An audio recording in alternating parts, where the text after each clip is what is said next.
C'est ce que je vais commencer, c'est qu'il faut laisser la justice travailler.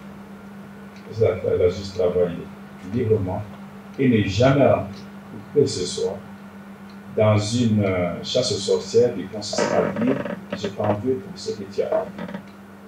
Mais il ne faut jamais aussi confondre réconciliation et impunité. Il faut que justice s'efface. Il faut que justice s'efface dans les règles. L'impunité est un facteur d'aggravation des clivages dans un pays. Et tant qu'il y a l'impunité, il n'y aura pas de réconciliation, laquelle intervient toujours après la justice.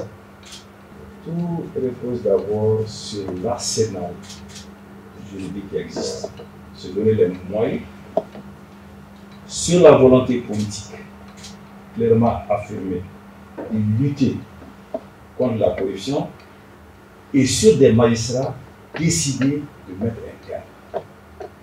Mais tout cela se passe sur la base de rapports d'enquête. Il faudrait que les services de contrôle et de vérification soient également à la hauteur. Donc, les services de... En amont et en aval. Il faut que ça se tient. Ça se tient. Donc, priorité des priorités, est-ce que j'ai la volonté politique de mettre un terme à cette affaire? Il y a des gages. Mais je dis, pour moi, il a manqué quelque chose. Quand on dit aujourd'hui que les crimes d'atteinte aux biens publics sont des crimes imprescriptibles, c'est une avancée importante. Mais il a manqué quelque chose. Il fallait aussi que ça puisse rétroagir. Malheureusement, ça ne rétroagit pas.